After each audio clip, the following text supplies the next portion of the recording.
for holding on. Now, a teacher with Christ Methodist International School in Ikorodu, Lagos State, has been arrested by the Lagos State Domestic and Sexual Violence Agency. She's Stella Nwadigbo. Well, her arrest is for physically abusing a 3-year-old pupil, Abayomi Michael, in school, as captured in a viral video.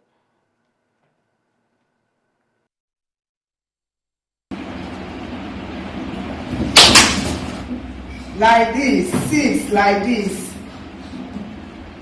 Like this. Now you're 1. 6, 1, 61. 6 is like this, like this. 6 to 62. Right. Like this, that's 6.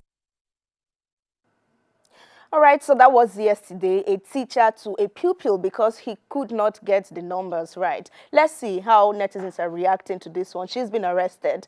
Echo Societal says, and the person filming without intervening is on the same level as this lady who is mistreating this child. Also, in reaction to this, another user on the space of X2 has also reacted to this development. She was arrested yesterday. So Abi says, I really think people should get a psych evaluation before being employed as teachers, because teaching requires the utmost patience and tact. People with anger issues have no business teaching. And final thoughts on this one will be from X also, and it's from Omoge, who says many Nigerian teachers don't have the qualifications, skill, or patience to teach children of any age. If they don't beat mercilessly, they abuse verbally. That's why parents must cash out or must crash out when people like this are discovered. Already she's facing quite a number of reactions right there on space. But then we'll leave it at this. Let's follow development to see how everything turns out. Definitely it's her versus the federal government. Now, the National Publicity Secretary of the All Progressives Congress, APC, Felix Morka, is claiming 400 threats since Peter Obi claimed threats to life on Monday. We did say on Kakaaki Social on Tuesday that Morka had fingered Obi as one man who has crossed the line many times, asking him to be ready for whatever comes his way. In reaction to that, Obi asks if he is indeed crossed the line, disclosing threats to his life and those of his family members. Morka has granted another interview. He could count the number of messages he's received in 2 days. He puts the figure as 400 in total, but 200 death threats. And this is why he's in the news again this morning and still trending alongside Peter Obi. Mr. Arinze, in reaction, says, in his word, he should take whatever that comes his way. No complaint is allowed. So he's saying that Morka has no right to say that people are coming for him too, because he had said Peter Obi should take whatever comes his way. Now, Shehu says, Felix Morka cannot gaslight obedient to silence with his 400 threats claim. He should grow balls and face the consequences of his unguarded utterances. Playing the fake victim will not work, and those supporting him and insulting obedient go to hell for all we care. Okay, another thought to this is from Kote, who says, outside money said he saved. It says, what else has he ever done? Even the money he claimed that he saved was mismanaged by the next government after him. Morka also alleged in a video that we will see later that Obi did not have any legacy, or does not have any legacy, because he did absolutely nothing, and the user right there quite agreed with him. So let's go to another story, but just to say that at this point I thought to bring you the video of Felix Morka seen as threat to Peter Obi, just so he could get the context. The point I'm making is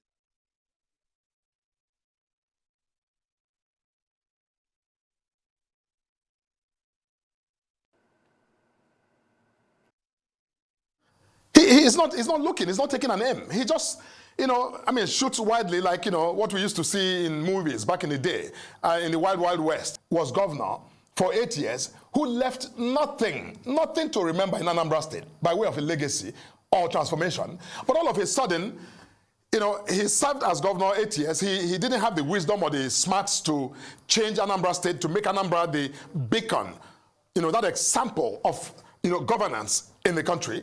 But then, you know, he runs for president, you know, in 2023. And then now, he didn't win. He's sulking, rather than actually get a perspective and, you know, figure out what he did to lose so he can do better in the future. He would think that he can bring down the government by simply, you know, being maliciously deceptive. That is wrong. You know, I'm not somebody to, you know, to go on that offensive in that manner. But Mr. Obi has crossed the line so many times. And I think that at this point, you know, he has coming to him whatever he gets, you know, he needs to manage it. So that was it right there. And he has said categorically yesterday that I did not threaten Peter Obi. Now let's go to our final story for today to say that some slangs that we are quick to use in Nigeria, like Jakpa, 419, Agberu, Abi, area boy, Yahoo, Edo, Kanuri, Jand, Cross Carpet, Kobo, Niger, and Suya have all made it to the Oxford English Dictionary, OED.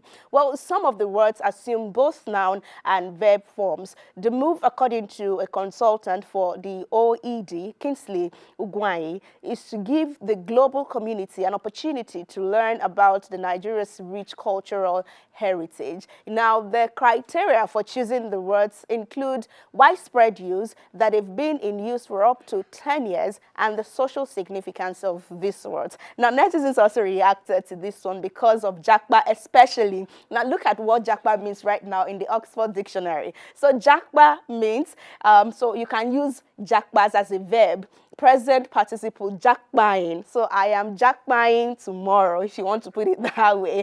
Simple past and past participle is jakpad. So my friend jakpad yesterday, you could do that. As it says, it's a Nigeria colloquial to immigrate from a country for better pay or working conditions. Hey, Jesus. You see, to immigrate from a country for better pay or working conditions. So if you want to jakpa, it's not jakpa to go and enjoy. It's because your country, you know, something is better out there. And then that's as a verb. As a noun, it says it's uncountable. It's also a Nigeria colloquial. It says the immigration of Nigerians, usually for economic opportunities, specifically Nigerians. So people in Ghana, they don't jackpot. It's only Nigerians that jackpot. Okay, let's see 3 reactions before we call it a day. This user, Jobara, says, very interesting. The world listens to us now. We are getting there. Okay, another reaction will be from Icon, who says, I feel user right application letter for embassy. Dear sir, I wish to jackpot. Vanessa says, visa-free to Commonwealth nations is what we need, not this. IELTS, TOEFL waiver will be applauded, not adding street words. So that is our concern right there, and she really wished that we